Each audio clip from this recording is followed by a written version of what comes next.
We're going to go to Jeff in Philadelphia. Thanks for waiting here on with Matt and Jen. Greetings, Mr. Matthew and Ms. Jen. How are you guys doing? Good. Well, I don't have chicken pox, so I'm good. Good. So how shall we start the conversation? Well, if we're going with the notes, then your position is that everyone has faith. We just have faith in our own understanding. So I guess you can explain what you mean, and we can either agree or not. Well, I definitely believe that all of us exercise faith. Well, what do you mean exercise faith? Because the way this was phrased, it sounds like you just meant that faith was having some confidence. Well, that's not an exercise. That's just a fact. It is a fact, yeah, and I agree. Okay, so we all have confidence in things, and you want to call that faith? I believe that's the biblical definition of faith. Well, it depends on which part of the Bible you're referencing, because if you go to like Hebrews 11:1, it says faith is the evidence of things unseen. That's not a confidence level. That is an epistemological foundation. It means that you believe. All that verse is saying is that faith is evidence. That's all it's saying. Well, if faith is evidence, then it can't be confidence. And if faith is confidence, then it can't be evidence. Those are two fundamentally different components.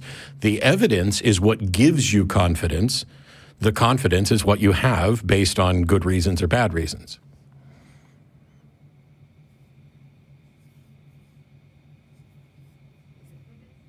I'll help you clarify. So this is the problem, is that faith is used in a couple of different ways. It is used as the reason you believe something, like I believe based on faith. And then it's also used in the sense of confidence. That phrase doesn't make any sense to me. Okay. I believe. But that's what Hebrews 11:1 is advocating. That's what Hebrews 11:1 is advocating. Based on faith. I believe based on belief. That doesn't make any sense. Well, now you've introduced a third thing, because first we have Hebrews 11:1 supporting the notion that faith is the evidence or the epistemological foundation for belief. Then you have other verses that would point to. Do you agree that verse is saying that faith is evidence? That's what the verse says, yes. Okay. I don't care what the verse says. I'm pointing out that the word faith is used in a number of different ways. And the thing I'm trying to avoid is an equivocation fallacy, so faith could be used as the evidence, the reason why you believe. Faith could be used as confidence, your confidence level, how strongly you are convinced. That's the one I'm going with. Okay, fine. Hang on. That's what faith I got you. Hang on. And then you just introduced another one where you said faith is belief. So we'll chuck that one out, and we'll just go with the way you're using the word faith. It means confidence. I agree with you. We all have confidence in things that we believe. So what? So my point is, well, I don't know if I'm getting to the point yet. I'm just engaging in the conversation. But basically, we all have faith. My faith is in God, the Creator. Your faith is in your own understanding and other men. I have confidence in a lot of things. I wouldn't just say that I have confidence in my own understanding or other men. The thing is here. Well, what else is there, Matt? What else is there? Well, we You don't believe that there's a creator, so you can't have confidence in him. Well, we have science. And other men's test. We have science, which is a method. Science is fine. Science isn't just people saying stuff. Yeah, it's a method for understanding reality. But the thing is, you have faith in that. You have faith Jeff, in that method. Then. Oh my God. No. Yes, sir. I'm listening to you, Matt. No, you're not. No, you're not. Okay? But now you are. So I'm going to agree that we all have confidence in things. But the difference here is whether or not that confidence is justified. I don't want to use the word faith because when you say you have faith in God, my immediate question is, what justifies your confidence in God? And don't put that co-equal with my confidence in the findings of the methods of science. Because when you say, why do you have confidence in science? And I can explain to you that science is the single most consistently reliable method for accurately understanding the universe. And we can demonstrate this over and over and over again, merely by the fact that we are having a conversation through microphones and cameras that travel all over the world, that are the result of science and understanding how electricity works, how light works, how sound works, etc. Those are all things that are demonstrable. When you say you have faith in a God and you want to put that co-equal to faith in science, then I have to ask, Can you give any demonstration for why your confidence in God is reliable, or why it should even be considered in the same category as confidence in science? Because your science is based on what the Creator has made it. How do you know that? Has Yeah. made. The science, the whole foundation of science is contingent on the Maker and what. Okay, so now you've just created a bullshit circular argument where you understand and agree that confidence in science is justified because it's reliable, and now you're making a bald-faced assertion that science is reliable because of God. Prove it. Yeah, the sun rises in the east and sets in the west every day. Congratulations, you've made the same argument that every primitive society that's ever existed has made. How is that in any way? How is that in any way a demonstration that science is reliable because of God? Because everything that science does is because of observation, and observation is because of what God has created. How do you know that observation is because of what God has created? How do I know it? Yes. Because I live it. I experience it every day. How do you know that you are experiencing this God thing every day?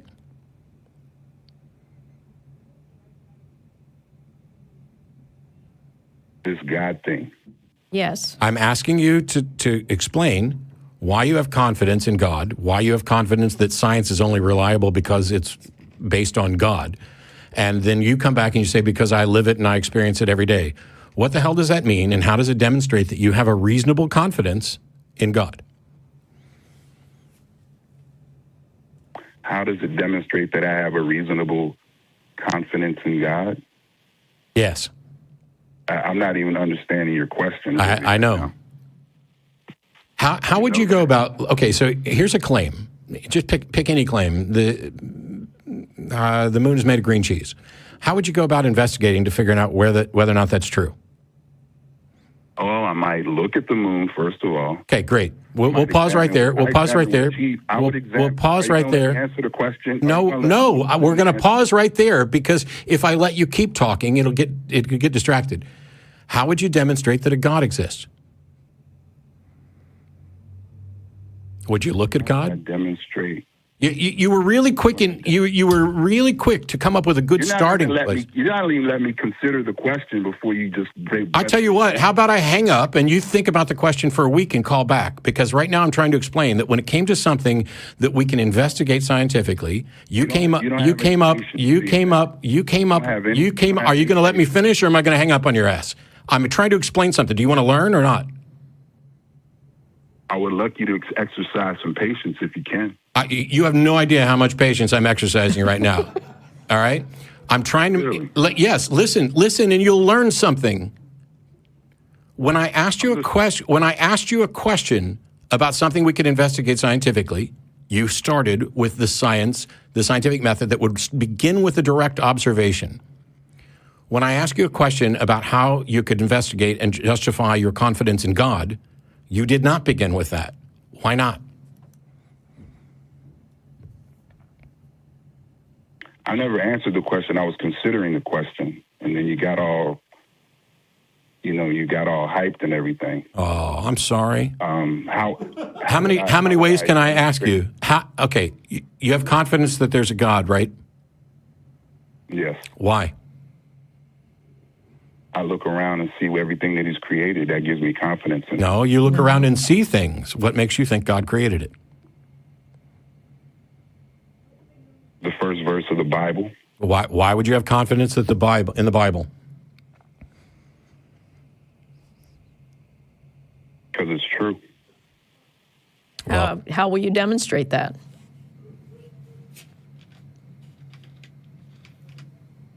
I can observe what has been created and come to the conclusion that in the beginning God created. And again, that's a circular argument. You're going back to the Bible. The Bible is true because I can observe things that you claim are created, and you know they're created because the Bible.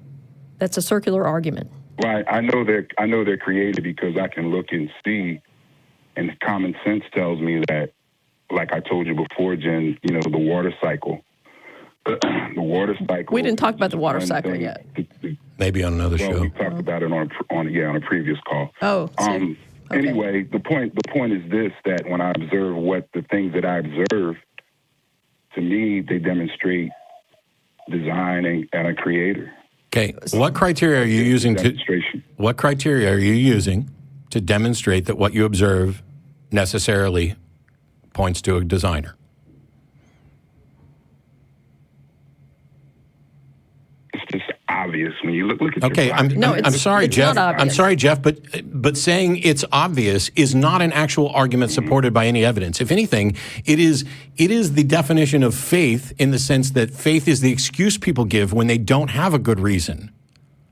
You don't have a good reason. Does the body not demonstrate design?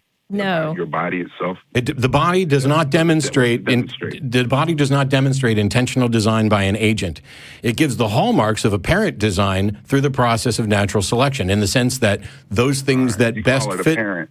Yes. It's just a lie. It's just a lie. It's an illusion. Okay. How do you show it's a lie? Because we have evidence for one thing, and you're saying that it's a lie because it's just obvious to you it's a lie.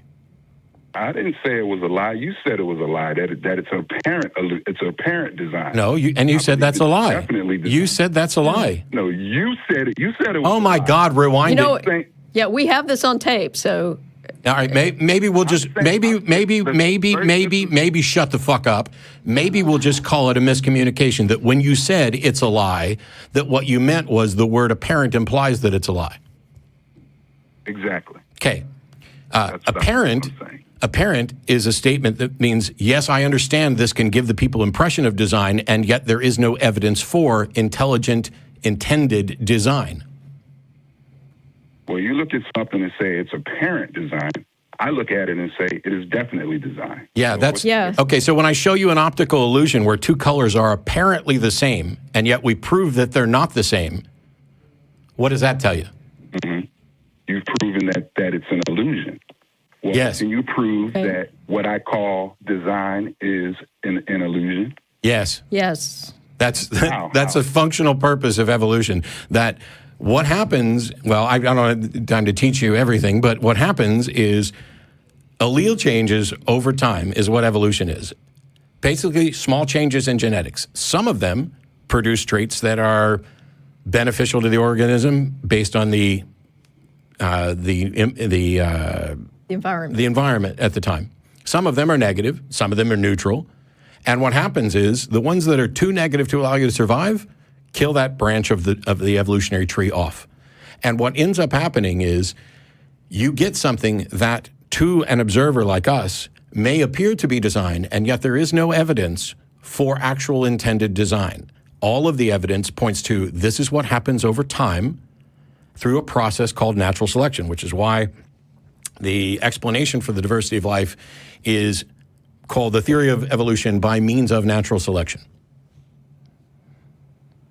Now, if you want to say that there is design, you have to demonstrate that there is in fact design. You have to provide evidence of a designer doing stuff to reach a goal. Can you do that? I think you have an underappreciation. Can you do that? Of the things that you, huh? Can you do that? I'm sorry. In order to, Can I do what? well, this is what I meant when I said you weren't fucking listening. Forgive me. I don't have to, but I will. So, in order to make a case that something is the result of intentional design, you would need to demonstrate a designer that has intent towards a goal and provide evidence for that. Can you do that? Yeah, I think like the lungs themselves provide evidence of an intent. In other words, it's a design to allow you to breathe. So I think observing the lungs and how they function in the respiratory system itself demonstrates a designer and an intention. He wants you to breathe in this environment. Yeah, this is what I mean by apparent design. Every time we get you to try to demonstrate that what you have confidence in is reasonable, all you do is come back with a circular argument based on a misunderstanding that is all about I just think it's obvious. Well, I don't care what you think is obvious. I care what you can demonstrate. And there's a reason why your Captain Obvious view of life is not science. It's not accepted in the sciences. It would never be. You have no methodology. You are just walking around looking at the world and going, gosh, it just seems to me so obvious that our lungs were designed for breathing. Don't scientists look at the world? Yes. Yes. Now the follow-up question is, the follow-up question, Jeff, is when scientists look at the world, do they go, God, that just seems so obvious. Let's write that up as our model. Well, no. What I'm saying, there are scientists. Do scientists do that? Is that the way science is done, Jeff? I don't believe that they do that. No. Good. So why would you bring up what scientists do when your method is nothing remotely like science? Yes, we both observe things. The difference is that claim that you're making. The difference is that when scientists observe things, they try to find an actual explanation for that observation, and they have methods that allow them to do this in such a way that they're not just asserting their impression. And some of them come to the conclusion that there's a designer that made it. Yeah, you know what? How many of those scientists who have concluded there's a designer have concluded it on the basis of science? None. Zero. Yeah. Nada. Zip. Zilch. I don't agree. I don't give a shit if you agree. I'm spouting facts at you. You don't even accept the science. You are looking at the world and deciding, this is the way it looks to me, so I'm going to run with it. Well, if that's the case, then why are we having a conversation? Because if we can't agree on how to come to the truth, then you're just going to sit here and say, well, it's obvious you're wrong. Well, it's obvious you're wrong, and I'm going to get pissed and hang up. No, I'm just saying that my observation is no different from a scientist's observation. Really? And you're trying to put me in the category of, I'm just... did I say that your observations were... See, this is the thing. You are definitely not listening. Because we start with an observation, and then we have a process by which we reach an explanation for that. I didn't say that your observations were different from a scientist. I said your conclusions were because your methodology is. Their methodology is, let's explore and investigate, gather evidence, and come up with models that are testable and falsifiable in order to give us the best explanation of the universe. And your methodology is, God, that seems obvious. So those scientists that come to the conclusion after their scientific investigation that there is a designer and a creator, and this is verifying it, you don't agree with them, and they're not reaching that conclusion based on science. The scientists who've done that, they've started with the assumption that their theistic beliefs are correct, and they're abusing what they call science. They're not really doing science, okay? They're just finding justifications. You're making a very deep judgment on. Oh, no. Here's a great example. Here's a perfect example. You know who Francis Collins is? I've heard the name, yes. He's a former head of the Human Genome Project. He's an amazing scientist who helped map the human genome. Yeah. By the way, he also accepts evolution, the science of evolution, as the best explanation, and thinks that the genetic evidence alone, even if we didn't have fossils and other stuff, would be enough to prove common ancestry. On all those things, he's engaged in science. He's also an evangelist, an evangelical Christian. Do you know why? No. It wasn't because he looked at the genome and decided, gosh, there really must be a God here. Instead, he was out for a bike ride one day and came across a waterfall that was frozen into 3 columns, and this reminded him of the Trinity, and he hit his knees and accepted Christ as his Savior. That's not science. Francis Collins' belief in the Trinity and Jesus has nothing to do with science. If he had said, you know what, I looked at the human genome and said, gosh, there's just a lot of information there, I can't think, it must be God, he would still not be doing science. He would be doing what you're doing, which is looking at it and saying, gosh, this is just the obvious explanation. So the people reach God based on something other than sound scientific methodology. So if you use quote-unquote sound scientific methodology, the only conclusion you could come to is that there is no God. No. What you're saying? No, No. that's no. It doesn't examine that question at all. The conclusion of sound scientific methods with regard to the issue of God is this is something we cannot investigate, demonstrate, or disprove. It's an unfalsifiable proposition that is outside the realms of scientific inquiry and investigation. That is what sound scientific methods would conclude with regard to God. Can sound scientific methods come to the conclusion that there is a designer or no? We just answered that question. It may, in fact, be the case that if there was an intelligent designer, and we're not talking about necessarily something supernatural, but let's say aliens manipulated the genetic code, scientific investigation could hypothetically demonstrate that this were true if, in fact, there were markers left that would demonstrate this case. That's not what's happened, but it's not outside the realm of possibility that science could find a designer. But the time to believe there's a designer is after we've discovered the evidence for one, not just because we found a book that leads you to the conclusion that it's obvious there's a designer. Right. And again, you would have to come up with some kind of hypothesis that was falsifiable and testable that you could use as a basis for investigating that claim. So at the end of the day, you have confidence that there's a God because you believe the Bible. Yes, sir. And when asked about Because of life, because I believe life I don't even know and what that love, means. which I told you before. I told you, you don't know what life means? Oh, I know what life means. Yeah, but I don't know what it means when you say you believe life. I don't know what it means when you say you believe life, but I certainly believe that there are living things and that does not point us to a God. Well, God is life. Okay. Well, congratulations. Now you've departed from the Bible. Yeah. No, that's exactly what Jesus said.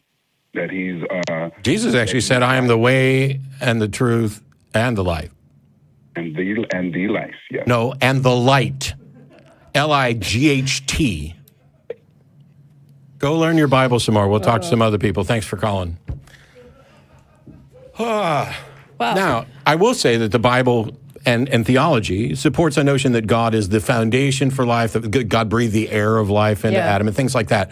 But saying it, don't make it so. And I can prove that. I am currently surrounded by naked people, 50 of them. That it's not true. I said it, it's not true.